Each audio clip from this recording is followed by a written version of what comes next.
Hello ಎಲ್ರಿಗೂ ನಮಸ್ಕಾರ. ನೀವು ಇನ್ಸ್ಟಾಗ್ರಾಮ್ ರೀಲ್ಸು ಇಲ್ಲ ಯೂಟ್ಯೂಬ್ ಶಾರ್ಟು ಅಥವಾ ಯಾವುದಾದ್ರೂ ಸಿನೆಮ್ಯಾಟಿಕ್ ವಿಡಿಯೋಸ್ ನೋಡಿದಾಗ ಅದರಲ್ಲಿ ಫೋಟೋ ಸ್ಮೂತಾಗಿ ಝೂಮ್ ಆಗಿ ಬರೋದು ಇಲ್ಲ ಟೆಸ್ಟ್ ಸ್ಲೈಡ್ ಆಗಿ ಬರೋದು ಅಥವಾ ಆಬ್ಜೆಕ್ಟ್ ಮೂವ್ ಆಗೋದನ್ನು ಗಮನಿಸಿರಲೇಬೇಕು. ಇವೆಲ್ಲದರ ಹಿಂದೆ ಇರುವ ಸೀಕ್ರೆಟ್ ಅಂದರೆ ಕೀ ಫ್ರೇಮ್ಸ್. ಹೌದು, ಈ ವಿಡಿಯೋದಲ್ಲಿ ನಾನು VN ವಿಡಿಯೋ ಎಡಿಟರ್ನಲ್ಲಿ ಕೀ ಫ್ರೇಮ್ಸ್ ಅಂತ ಅಂದರೆ ಏನು, ಹೇಗೆ ಅದನ್ನು ಬಳಸೋದು ಮತ್ತು ಆ್ಯನಿಮೇಷನ್ಸ್ ಹೇಗೆ ಮಾಡೋದು ಕೀ ಫ್ರೇಮ್ಸ್ ಬಳಸಿ ಅಂತ ಸ್ಟೆಪ್ ಬೈ ಸ್ಟೆಪ್ಪಲ್ಲಿ ಹೇಳ್ತಾ ಹೋಗ್ತೀನಿ. ಸೊ ಬನ್ನಿ ವಿಡಿಯೋನ ಪಟ ಅಂತ ಸ್ಟಾರ್ಟ್ ಮಾಡೋಣ. ಹಾಗಾದರೆ ಮೊದಲು ಕೀ ಫ್ರೇಮ್ಸ್ ಅಂತ ಅಂದರೆ ಏನು ಅಂತ ಮೊದಲೇದಾಗಿ ನೋಡಿಬಿಡೋಣ. ಸೊ ಕೀ ಫ್ರೇಮ್ಸ್ ಅಂದರೆ ವಿಡಿಯೋ ಟೈಮ್ ಲೈನ್ನ ಒಂದು ಸ್ಪೆಸಿಫಿಕ್ ಟೈಮ್ನಲ್ಲಿ ಆಬ್ಜೆಕ್ಟ್ ಅಂತ ಹೇಳಿದ್ರೆ ವಿಡಿಯೋ ಆಗಿರ್ಬೋದು, ಟೆಕ್ಸ್ಟ್ ಆಗಿರ್ಬೋದು, ಇಲ್ಲ ಅಂತ ಹೇಳಿದ್ರೆ ಫೋಟೋ ಆಗಿರ್ಬೋದು, ಇವುಗಳ ಪೊಸಿಷನ್, ಸೈಜ್, ಒಪ್ಯಾಸಿಟಿ ಆಗಿರ್ಬೋದು ಅಥವಾ ಅಪಿಯರೆನ್ಸ್ ಆಗಿರ್ಬೋದು, ಇವುಗಳೆಲ್ಲ ಹೇಗೆ ಇರಬೇಕು ಅಂತ VNಗೆ ತಿಳಿಸೋ ಒಂದು ಕಂಟ್ರೋಲ್ ಪಾಯಿಂಟ್ ಅಂತಲೇ ಹೇಳ್ಬೋದು. ಇದನ್ನು ಟೆಕ್ನಿಕಲ್ ಡೆಫಿನೇಷನ್ನಲ್ಲಿ ಹೇಳಬೇಕು ಅಂತ ಹೇಳಿದ್ರೆ, ಸೊ ವಿಡಿಯೋ ಸ್ಟಾರ್ಟ್ ಪಾಯಿಂಟ್ ಮತ್ತು ಎಂಡ್ ಪಾಯಿಂಟ್ಗೆ ಇನ್ಸ್ಟ್ರಕ್ಷನ್ ಕೊಡೋದು, ಸಿಂಪಲ್ಲಾಗಿ ಹೇಳಬೇಕು ಅಂತ ಹೇಳಿದ್ರೆ. ಸೊ ಎರಡು ಪಾಯಿಂಟ್ನ ಮಧ್ಯೆ VN ಆಟೋಮೆಟಿಕ್ಕಾಗಿ ಮೂಮೆಂಟ್ ಅಥವಾ ಆ್ಯನಿಮೇಷನನ್ನು ಕ್ರಿಯೇಟ್ ಮಾಡಿಕೊಳ್ಳುತ್ತೆ. ಸೊ ಒಂದು ಉದಾಹರಣೆ ನೋಡೋಣ. ಇವಾಗ ಒಂದು ಸಿಂಪಲ್ ಎಕ್ಸಾಂಪಲನ್ನು ತಗೊಂಡು ಇಮ್ಯಾಜಿನ್ ಮಾಡಿ, ನಿಮಗೆ ಫೋಟೋನ ಝೂಮ್ ಇನ್ ಮಾಡಬೇಕು. ಅದಕ್ಕೆ ನೀವು ಫೋಟೋನ ಸೆಲೆಕ್ಟ್ ಮಾಡಿ ಸ್ಟಾರ್ಟಿಂಗ್ನಲ್ಲಿ ಕೀ ಫ್ರೇಮ್ ಅಂತ ಇಲ್ಲಿ ಒಂದು ಕಾಣಿಸ್ತಿದೆಯಲ್ಲ, ಅದನ್ನು ಕ್ಲಿಕ್ ಮಾಡಿ ಸ್ಟಾರ್ಟಿಂಗ್ನಲ್ಲಿ ಒಂದು ಕೀ ಫ್ರೇಮನ್ನು ಆ್ಯಡ್ ಮಾಡಿ. ಸ್ಟಾರ್ಟಿಂಗ್ನಲ್ಲಿ ಏನು ಚೇಂಜಸ್ ಮಾಡಬೇಡಿ, ಎಂಡಿಗೆ ಹೋಗಿ ಅಲ್ಲಿ ಒಂದು ಕೀ ಫ್ರೇಮ್ ಆ್ಯಡ್ ಮಾಡಿ. ಅದಾದ ಬಳಿಕ ಈ ಥರ ನಿಮ್ಮ ಫೋಟೋನ ಝೂಮ್ ಮಾಡಿ. ಸೊ ಈ ಥರ ಮಾಡೋದ್ರಿಂದ ಝೂಮ್ ಇನ್ ಆ್ಯನಿಮೇಷನ್ ಕ್ರಿಯೇಟ್ ಆಗುತ್ತೆ, ನೀವು ನೋಡಿಬೇಕಾದ್ರೆ. ಸೊ ನೋಡಿ, ಈ ಥರ ಝೂಮ್ ಇನ್ ಆ್ಯನಿಮೇಷನ್ ಆಗಿ ಇದು ಬದಲಾಗಿದೆ. ಆದರೆ ನೀವು ನೋಡ್ಬೋದು 0 ಸೆಕೆಂಡಿಂದ 3 ಸೆಕೆಂಡ್ವರೆಗೆ ಫೋಟೋ ಸಡನ್ನಾಗಿ ಝೂಮ್ ಆಗಿಲ್ಲ, ಬದಲಾಗಿ VN ಫೋಟೋನ ಸ್ಮೂತಾಗಿ ಝೂಮ್ ಇನ್ ಮಾಡಿದೆ. ಈ ಥರ ವರ್ಕ್ ಆಗುತ್ತೆ ಕೀ ಫ್ರೇಮ್ಸು. ಮುಂದೆ ಹಲವಾರು ಆ್ಯನಿಮೇಷನ್ ಹೇಗೆ ಮಾಡೋದು ಅಂತ ನೋಡೋಣ. ಓಕೆ, ನಾವಿವಾಗ ಕೀ ಫ್ರೇಮ್ ಎಕ್ಸಾಕ್ಟಾಗಿ ಹೇಗೆ ವರ್ಕ್ ಆಗುತ್ತೆ ಅಂತ ನೋಡೋಣ. ಸೊ ಅದಕ್ಕಾಗಿ ಒಂದು ಇಮೇಜನ್ನು ತೊಗೊಂಡಿದ್ದೀನಿ ನಾನಿಲ್ಲಿ. ಸೊ ಆ ಇಮೇಜ್ನ ಮೇಲೆ ಕ್ಲಿಕ್ ಮಾಡಿ ಒಮ್ಮೆ. ಆ ಇಮೇಜ್ನ ಮೇಲೆ ಇನ್ನೊಮ್ಮೆ ಕ್ಲಿಕ್ ಮಾಡ್ತಾಯಿದ್ದೀನಿ. ಅದಾದ ಬಳಿಕ ಇಲ್ಲಿ ಕೀ ಫ್ರೇಮ್ ಅಂತ ಒಂದು ಆಪ್ಷನ್ ತೋರಿಸುತ್ತೆ. ಸೊ ಟೈಮ್ ಲೈನ್ನ ಸ್ಟಾರ್ಟಿಂಗ್ನಲ್ಲೇ ಒಂದು ಕೀ ಫ್ರೇಮನ್ನು ಆ್ಯಡ್ ಮಾಡಿದ್ದೀನಿ ನಾನು ಇವಾಗ. ಸೊ ಈ ಕೀ ಫ್ರೇಮು ಇಮೇಜ್ನ ಕರೆಂಟ್ ಸ್ಟೇಟನ್ನು ಸೇವ್ ಮಾಡುತ್ತೆ. ಸ್ಟೇಟ್ ಅಂತ ಹೇಳಿದರೆ ಇಮೇಜ್ನ ಪೊಸಿಷನ್ ಆಗಿರ್ಬೋದು, ಇಲ್ಲ ಇಮೇಜ್ನ ಸೈಜ್ ಆಗಿರ್ಬೋದು, ರೊಟೇಷನ್ ಆಗಿರ್ಬೋದು, ಒಪ್ಯಾಸಿಟಿ ಆಗಿರ್ಬೋದು, ಇದನ್ನು ಸೇವ್ ಮಾಡುತ್ತೆ. ಸೊ ಫಾರ್ ಎಕ್ಸಾಂಪಲ್ ನಾನಿಲ್ಲಿ ಇಮೇಜ್ ಸೈಜನ್ನು ಚಿಕ್ಕದು ಮಾಡಿದ್ದೀನಿ. ಸೊ ಈ ಸ್ಟೇಟ್ ಇವಾಗ ಫಸ್ಟ್ ಕೀ ಫ್ರೇಮಲ್ಲಿ ಸ್ಟೋರ್ ಆಗಿರುತ್ತೆ. ಸೊ ಇವಾಗ ಎಂಡ್ಗೆ ಹೋಗಿ ಅರೌಂಡ್ 3 ಸೆಕೆಂಡಲ್ಲಿ ಇನ್ನೊಂದು ಕೀ ಫ್ರೇಮನ್ನು ನಾನು ಇವಾಗ ಆ್ಯಡ್ ಮಾಡ್ತಾಯಿದ್ದೀನಿ. ಇದು ಸೆಕೆಂಡ್ ಕೀ ಫ್ರೇಮ್ ಆಗುತ್ತೆ. ಇಲ್ಲಿ ನೀವು ಇಮೇಜ್ನ ಪ್ರಾಪರ್ಟೀಸನ್ನು ಚೇಂಜ್ ಮಾಡಬೇಕಾಗತ್ತೆ. ನಾನು ಇಲ್ಲಿ ಇಮೇಜ್ ಸೈಜನ್ನು ಚಿಕ್ಕದಿತ್ತು, ಅದನ್ನು ದೊಡ್ಡದು ಮಾಡಿದ್ದೀನಿ. ಸೊ ಈ ಥರ ಮೂವ್ ಮಾಡೋದಾಗಿರ್ಬೋದು, ಝೂಮ್ ಮಾಡೋದಾಗಿರ್ಬೋದು, ಏನಾದರೂ ಪ್ರಾಪರ್ಟೀಸನ್ನು ಇಲ್ಲಿ ಸೆಕೆಂಡ್ ಕೀ ಫ್ರೇಮಲ್ಲಿ ಚೇಂಜ್ ಮಾಡಬೇಕು. ಸೊ ಈ ಹೊಸ ಸ್ಟೇಟು ಸೆಕೆಂಡ್ ಕೀ ಫ್ರೇಮ್ನಲ್ಲಿ ಇವಾಗ ಸೇವ್ ಆಗುತ್ತೆ. ಸೊ ಈಗ VN ಏನು ಮಾಡುತ್ತೆ, ಆ್ಯನಿಮೇಷನನ್ನು ಕ್ರಿಯೇಟ್ ಮಾಡುತ್ತೆ. VNಗೆ 2 ಇನ್ಫಾರ್ಮೇಷನ್ ಸಿಗುತ್ತೆ, ಸ್ಟಾರ್ಟಿಂಗ್ನಲ್ಲಿ ಆಬ್ಜೆಕ್ಟ್ ಹೇಗಿತ್ತು ಮತ್ತು ಎಂಡಲ್ಲಿ ಆಬ್ಜೆಕ್ಟ್ ಹೇಗಿರಬೇಕು ಅಂತ. ಈ ಥರ 2 ಪಾಯಿಂಟ್ ಮಧ್ಯೆ ಆಗುವ ಎಲ್ಲ ಇಂಟರ್ಮೀಡಿಯೇಟ್ ಫ್ರೇಮ್ಸನ್ನು VN ಆಟೋಮೆಟಿಕ್ಕಾಗಿ ಕ್ಯಾಲ್ಕುಲೇಟ್ ಮಾಡಿ ಸ್ಮೂತ್ ಆ್ಯನಿಮೇಷನ್ ಕ್ರಿಯೇಟ್ ಮಾಡುತ್ತೆ. ನೋಡ್ಬೋದು ನೀವು, ಈ ಥರ ಸ್ಮೂತಾಗಿ ಆ್ಯನಿಮೇಟ್ ಆಗುತ್ತೆ. ಇನ್ನು 2 ಕೀ ಫ್ರೇಮ್ಸ್ಗಳ ಮಧ್ಯ ಕರ್ವ್ ಆಪ್ಷನ್ ಇದೆ. ಸೊ ಆ ಕರ್ವ್ ಆಪ್ಷನ್ನಲ್ಲಿ ತುಂಬಾ ಕರ್ವ್ ಆಪ್ಷನ್ ಇದೆ. ಸೊ ಅದರಲ್ಲಿ ಯಾವುದಾದ್ರೂ ಸೆಲೆಕ್ಟ್ ಮಾಡಿದ್ರೆ ಇನ್ನೂ ಕೂಡ ಸಖತ್ ಕಾಣುತ್ತೆ ನಿಮ್ಮ ಆ್ಯನಿಮೇಷನ್ನು. ಇದಿಷ್ಟು ಕೀ ಫ್ರೇಮ್ನ ಕುರಿತಾಗಿರುವಂತಹ ಮಾಹಿತಿ. ಸೊ ಇನ್ನು ಹಲವು ಎಫೆಕ್ಟ್ಸ್ಗಳು ಹೇಗೆ ಕ್ರಿಯೇಟ್ ಮಾಡೋದು ಕೀ ಫ್ರೇಮನ್ನು ಯೂಸ್ ಮಾಡಿ ಅಂತ 1 by 1 ಇವಾಗ ನೋಡ್ತಾ ಹೋಗೋಣ ಬನ್ನಿ. ಮೊದಲಾಗಿ ಸಿಂಪಲ್ಲಾಗಿ ಝೂಮ್ ಇನ್ ಅಥವಾ ಝೂಮ್ ಔಟ್ ಆ್ಯನಿಮೇಷನ್ ಹೇಗೆ ಮಾಡೋದು ಅಂತ ನೋಡೋಣ. ಸೊ ಇದಕ್ಕಾಗಿ ನಾನು ಒಂದು ವಿಡಿಯೋನ ತೊಗೊಂಡಿದ್ದೀನಿ. ಜಸ್ಟ್ ಫಾರ್ ಎಕ್ಸಾಂಪಲ್ ಅಷ್ಟೇ ಒಂದು ವಿಡಿಯೋನ ತೊಗೊಂಡಿದ್ದೀನಿ. ಸೊ ಆ ವಿಡಿಯೋ ಮೇಲೆ ಇನ್ನೊಮ್ಮೆ ಕ್ಲಿಕ್ ಮಾಡಿ. ಸೊ ಆವಾಗಿನ ಥರನೇ ಸ್ಟಾರ್ಟಿಂಗಲ್ಲಿ ಒಂದು ಕೀ ಫ್ರೇಮನ್ನು ಆ್ಯಡ್ ಮಾಡಿ. ಕೀ ಫ್ರೇಮ್ ಮೇಲೆ ಕ್ಲಿಕ್ ಮಾಡೋ ಮುಖಾಂತರ ಸೊ ಮೊದಲು ಝೂಮ್ ಇನ್ ಹೇಗೆ ಮಾಡೋದು ಅಂತ ನೋಡೋಣ. ಸೊ ಎಂಡ್ಗೆ ಹೋಗಿ ಇನ್ನೊಂದು ಕೀ ಫ್ರೇಮ್ ಆ್ಯಡ್ ಮಾಡಿ. ಹಾಗೆಯೇ ವಿಡಿಯೋನ ಈ ಥರ ಝೂಮ್ ಮಾಡಿ. ಸೊ ಎಲ್ಲಿ ತನಕ ನನಗೆ ಇಲ್ಲಿ ಝೂಮ್ ಮಾಡಬೇಕು ಅಂದರೆ, ಸೊ ದೂರದಲ್ಲಿ ಒಂದು ಬೋಟ್ ಕಾಣಿಸ್ತಾ ಇದೆ ಈ ವಿಡಿಯೋದಲ್ಲಿ. ಸೊ ಅಲ್ಲಿ ತನಕ ನಾನು ಇವಾಗ ಝೂಮ್ ಇನ್ ಮಾಡ್ತೀನಿ ಸಿನೆಮ್ಯಾಟಿಕ್ಕಾಗಿ ಕಾಣೋದಕ್ಕೆ. ಸೊ ನೋಡ್ಬೋದು 2 ಕೀ ಫ್ರೇಮ್ನ ಮಧ್ಯೆ ಯಾವ ಥರ ಸಿನೆಮ್ಯಾಟಿಕ್ಕಾಗಿ ಝೂಮ್ ಇನ್ ಆಗ್ತಾಯಿದೆ ಅಂತ. ಈ ಥರ ನಾವು ಝೂಮ್ ಇನ್ ಆ್ಯನಿಮೇಷನ್ ಮಾಡ್ಬೋದು.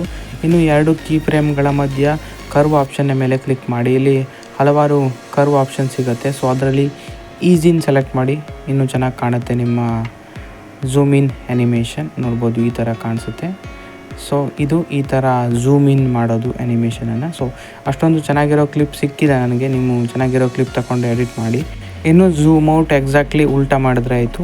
ಮೊದಲ ಕೀ ಫ್ರೇಮ್ನಲ್ಲಿ ಈ ಥರ ಝೂಮ್ ಇನ್ ಮಾಡಿ ನಿಮ್ಮ ವಿಡಿಯೋವನ್ನು. ಸೊ ಅದಾದ ಬಳಿಕ ಎಂಡ್ ಕೀ ಫ್ರೇಮ್ನಲ್ಲಿ ಮತ್ತೆ ನಾರ್ಮಲ್ ಪೊಸಿಷನ್ಗೆ ವಿಡಿಯೋನ ತೊಗೊಂಡು ಬನ್ನಿ ಝೂಮ್ ಔಟ್ ಮಾಡೋ ಮುಖಾಂತರ ಈ ಥರ. ಸೊ ಈ ಥರ ಮಾಡಿದ್ರೆ ಆಯಿತು. ಇದು ಝೂಮ್ ಔಟ್ ಆ್ಯನಿಮೇಷನ್ ಆಗುತ್ತೆ.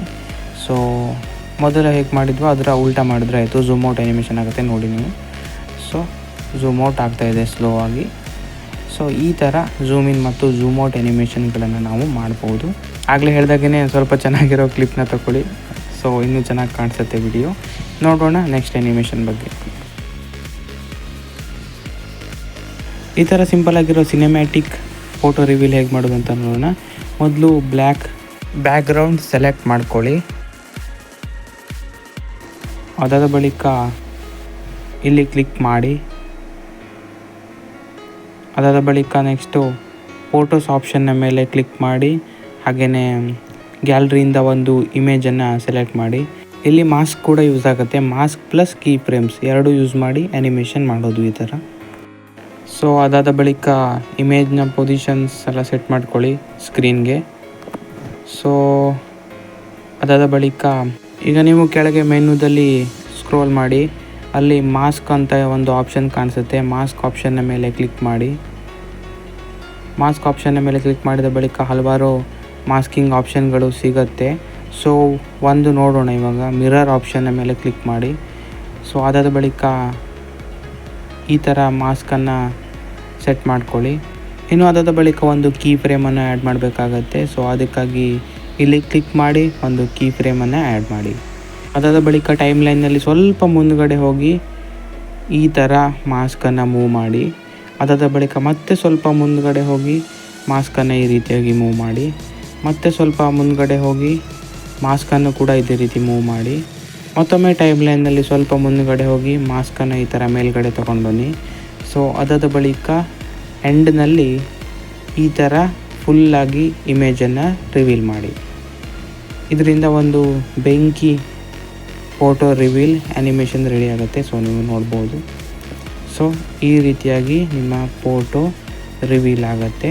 ಇನ್ನು ಹಲವಾರು ರೀತಿಯ ಫೋಟೋ ರಿವೀಲ್ಸ್ ಮಾಡ್ಬೋದು ಮಾಸ್ಕ್ ಆ್ಯನಿಮೇಷನ್ ಇಟ್ಕೊಂಡು. ಒಂದು ಸಣ್ಣ ಉದಾಹರಣೆಯಲ್ಲಿ ತೋರಿಸಿದ್ದೀನಿ ಅಷ್ಟೇ. ನೋಡೋಣ ನೆಕ್ಸ್ಟ್ ಆ್ಯನಿಮೇಷನ್ ಬಗ್ಗೆ. ಸೊ ಟೆಕ್ಸ್ಟ್ ಆ್ಯನಿಮೇಷನ್ ಮಾಡೋದಕ್ಕೆ ಒಂದು ಬ್ಲ್ಯಾಕ್ ಬ್ಯಾಕ್ಗ್ರೌಂಡನ್ನು ತೊಗೊಂಡಿದ್ದೀನಿ. 1 by 1 ಸಿಂಪಲ್ ಆಗಿರೋ ಸಣ್ಣ ಸ್ಟೆಪ್ಸಲ್ಲಿರೋ ಟೆಕ್ಸ್ಟ್ ಆ್ಯನಿಮೇಷನ್ ನೋಡೋಣ. ಮೊದಲು ಟೆಕ್ಸ್ಟ್ ಐಕಾನ್ನ ಮೇಲೆ ಇಲ್ಲಿ ಕ್ಲಿಕ್ ಮಾಡಿ. ಅದಾದ ಬಳಿಕ ಮತ್ತೊಮ್ಮೆ ಟೆಕ್ಸ್ಟ್ ಮೇಲೆ ಕ್ಲಿಕ್ ಮಾಡಿ. ಅದಾದ ಬಳಿಕ ಆ್ಯಡ್ ಹೆಡ್ಡಿಂಗ್ ಅಂತ ಇನ್ನೊಂದು ಆಪ್ಷನ್ ಬರುತ್ತೆ, ಅದರ ಮೇಲೆ ಕ್ಲಿಕ್ ಮಾಡಿ. ಸೊ ನಿಮ್ಮ ಟೆಕ್ಸ್ಟನ್ನು ಆ್ಯಡ್ ಮಾಡಿ. ಚಾನಲ್ ನೇಮ್ ಬೇಕಾದರೂ ಆ್ಯಡ್ ಮಾಡಿ. ಟೆಕ್ಸ್ಟ್ ಬೇರೆ ಏನಾದರೂ ಬೇಕಾದರೂ ಕೂಡ ಆ್ಯಡ್ ಮಾಡ್ಕೊಳ್ಳಿ. ಅದಾದ ಬಳಿಕ ಫಾಂಟ್ ಏನಾದರೂ ಚೇಂಜ್ ಮಾಡೋದಿದ್ರೆ ಎಲ್ಲ ಚೇಂಜ್ ಮಾಡಿಕೊಂಡು ಈ ಥರ ಮಾಡಿಟ್ಕೊಳ್ಳಿ. ಸೊ ಅದಾದ ಬಳಿಕ ಫಸ್ಟು ಸ್ಲೈಡಿನ್ ಟೆಕ್ಸ್ಟ್ ಮಾಡೋದು ನೋಡೋಣ. ಸೊ ಸ್ಟಾರ್ಟಿಂಗ್ನಲ್ಲಿ ಒಂದು ಕೀ ಫ್ರೇಮನ್ನು ಆ್ಯಡ್ ಮಾಡಿ. ಅದಾದ ಬಳಿಕ ಈ ಥರ ಲೆಫ್ಟ್ಗೆ ಸ್ಲೈಡ್ ಮಾಡಿ ನಿಮ್ಮ ಟೆಕ್ಸ್ಟನ್ನು. ಸ್ಲೈಡ್ ಡೌನು ಮಾಡ್ಬೋದು, ಅಪ್ಪು ಮಾಡ್ಬೋದು, ಲೆಫ್ಟಿಂದ ರೈಟ್ಗೆ ಬರ್ಬೋದು. ಈ ಥರ ಏನು ಬೇಕಾದರೂ ಮಾಡ್ಬೋದು. ಸ್ವಲ್ಪ 1 ಸೆಕೆಂಡ್ಗೆ ಅಥವಾ 1.5 ಸೆಕೆಂಡ್ಗೆ ಈ ಥರ ಮತ್ತೊಮ್ಮೆ ಒರಿಜಿನಲ್ ಪೊಸಿಷನ್ಗೆ ನಿಮ್ಮ ಟೆಕ್ಸ್ಟನ್ನು ತೊಗೊಂಡು ಬನ್ನಿ ಅಷ್ಟೇ. ಸಿಂಪಲ್ಲಾಗಿರೋ ಸ್ಲೈಡಿನ್ ಆ್ಯನಿಮೇಷನ್ ಇದರಿಂದ ರೆಡಿ ಆಗುತ್ತೆ. ಸೊ ಸ್ವಲ್ಪ ಬೇಸಿಕ್ ಇರೋದೇ ಟೆಕ್ಸ್ಟ್ ಆ್ಯನಿಮೇಷನ್ ನೋಡೋಣ. ಸಣ್ಣದು 1-2-3 ಕವರ್ ಮಾಡ್ತೀನಿ ಈ ವಿಡಿಯೋದಲ್ಲಿ. ಸೊ ಸ್ಲೈಡಿನ್ ಆ್ಯನಿಮೇಷನ್ ಇದರಿಂದ ರೆಡಿ ಆಗುತ್ತೆ. ಸೊ ಇದನ್ನು ತೆಗಿತಾ ಇದ್ದೀನಿ. ಇನ್ನೊಂದು ಆ್ಯನಿಮೇಷನ್ ನೋಡೋಣ. ಇವಾಗ ಪಾಪಪ್ ಆಗೋ ಆ್ಯನಿಮೇಷನ್ ಹೇಗೆ ಮಾಡೋದು ಅಂತ ನೋಡೋಣ. ಸ್ಟಾರ್ಟಿಂಗ್ನಲ್ಲಿ ಒಂದು ಕೀ ಫ್ರೇಮನ್ನು ಆ್ಯಡ್ ಮಾಡಿ. ಅದಾದ ಬಳಿಕ ಸೊ ನಿಮ್ಮ ಟೆಕ್ಸ್ಟ್ ಸೈಜನ್ನು ಆದಷ್ಟು ಸಣ್ಣ ಮಾಡಿ. ಸೊ ಈ ಥರ ಸಣ್ಣ ಮಾಡಿಬಿಡಿ ಆದಷ್ಟು. ಸೊ ಫಸ್ಟ್ ಕೀ ಫ್ರೇಮ್ನಲ್ಲಿ ಈ ಥರ ಟೆಕ್ಸ್ಟ್ ಸೈಜನ್ನು ಸಣ್ಣ ಮಾಡ್ಕೊಳ್ಳಿ. ಸೊ ಅದಾದ ಬಳಿಕ 1 ಸೆಕೆಂಡ್ ಅಥವಾ 1.5 ಸೆಕೆಂಡ್ಸ್ಗೆ ಈ ಥರ ಮೂವ್ ಆಗಿ ಆಮೇಲೆ ಟೆಕ್ಸ್ಟನ್ನು ಈ ಥರ ನಾರ್ಮಲ್ ಪೊಸಿಷನ್ಗೆ ಮತ್ತೊಮ್ಮೆ ತೊಗೊಂಡು ಬನ್ನಿ. ಸೊ ಪಾಪಪ್ ಆ್ಯನಿಮೇಷನ್ ರೆಡಿ ಆಗುತ್ತೆ ಇದರೊಂದಿಗೆ. ಸೊ ಇನ್ನೂ ಕೂಡ ಸ್ವಲ್ಪ ಸೆಕೆಂಡ್ ಕೀ ಫ್ರೇಮನ್ನು 0.7 ಸೆಕೆಂಡ್ಸ್ ಅಥವಾ 0.8 ಸೆಕೆಂಡ್ಸ್ಗೆ ಮಾಡಿ. ಇನ್ನೂ ಕೂಡ ಚೆನ್ನಾಗಿ ಕಾಣಿಸುತ್ತೆ. ಸೊ 0.7 ಸೆಕೆಂಡ್ಸಲ್ಲಿ ಟೆಕ್ಸ್ಟನ್ನು ಈ ಥರ ಝೂಮ್ ಔಟ್ ಮಾಡಿ ನಾರ್ಮಲ್ ಪೊಸಿಷನ್ಗೆ ತೊಗೊಂಡು ಬನ್ನಿ. ಸೊ ಇದರಿಂದ ಪಾಪಪ್ ಆ್ಯನಿಮೇಷನ್ ರೆಡಿ ಆಗುತ್ತೆ. ಸೊ ಇನ್ನು ಮಾಸ್ಕಿಂಗ್ ಯೂಸ್ ಮಾಡಿ ಒಂದೆರಡು ಟೆಕ್ಸ್ಟ್ ಎಫೆಕ್ಟ್ ಹೇಗೆ ಮಾಡೋದು ಅಂತ ಇವಾಗ ನೋಡೋಣ. ಜಸ್ಟ್ ಮಾಸ್ಕಲ್ಲಿ ಒಂದೆರಡು ರೀತಿಯ ಆ್ಯನಿಮೇಷನ್ ನೋಡೋಣ. ಸೊ ಸೇಮ್ ಫೋಟೋದಲ್ಲಿ ಮಾಡಿದ ಹಾಗೆಯೇ ಕೆಳಗಡೆ ಮೆನುದಲ್ಲಿ ಸ್ಕ್ರೋಲ್ ಮಾಡಿ ಮಾಸ್ಕ್ ಆಪ್ಷನ್ನ ಮೇಲೆ ಕ್ಲಿಕ್ ಮಾಡಿ. ಇಲ್ಲಿ ಮಾಸ್ಕಲ್ಲಿ ತುಂಬಾ ಆಪ್ಷನ್ ಇರುತ್ತೆ. ಸೊ ಎಲ್ಲನೂ ಇನ್ಕ್ಲೂಡ್ ಮಾಡಿದ್ರೆ ವಿಡಿಯೋ ದೊಡ್ಡ ಆಗುತ್ತೆ. ಸೊ ಆವಾಗಲೇ ನೋಡಿದಾಗೆ ಇವಾಗ ಲೀನಿಯರ್ ಮಾಸ್ಕ್ ನೋಡೋಣ ಮೊದಲು. ಸೊ ಲೀನಿಯರ್ ಮಾಸ್ಕ್ನ ಮೇಲೆ ಕ್ಲಿಕ್ ಮಾಡಿ ಪೊಸಿಷನನ್ನು ಈ ಥರ ಅಡ್ಜಸ್ಟ್ ಮಾಡ್ಕೊಳ್ಳಿ.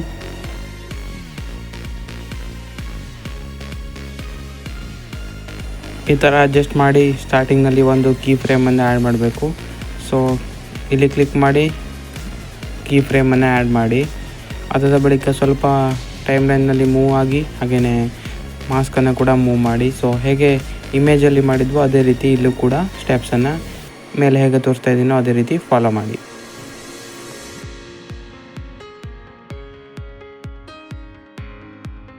ಸೊ ಇದು one kind of masking animation. So ಇನ್ನೊಂದನ್ನು ಸೇಮ್ ಮಿರರ್ ಯೂಸ್ ಮಾಡಿ ಮಾಸ್ಕ್ ಯೂಸ್ ಮಾಡಿ ಕೂಡ ಮಾಡಬಹುದು. ಸೊ ಅದನ್ನು ಇವಾಗ ನೋಡಿ ಮಿರರ್ ಮಾಸ್ಕ್ ಯೂಸ್ ಮಾಡಿ ಹೇಗೆ ಅನಿಮೇಷನ್ ಮಾಡೋದು ಅಂತ. ಸೊ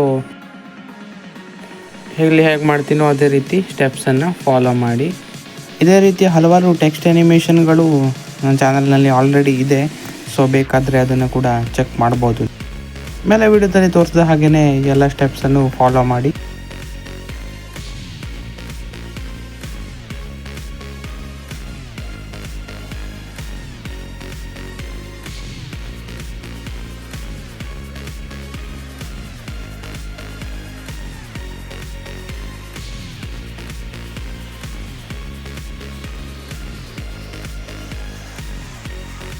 ಸೊ ಇದು ಇನ್ನೊಂದು ಕೈಂಡ್ ಆಫ್ ಅನಿಮೇಷನ್ನು. ಸೊ ಇದರಲ್ಲಿ ರೇಡಿಯಲ್, ರೆಕ್ಟ್ಯಾಂಗಲ್, ಹಾರ್ಟ್ ಅಂತ ಇನ್ನೂ ತುಂಬಾ ಮಾಸ್ಕಿಂಗ್ ಆಪ್ಷನ್ಗಳಿದೆ.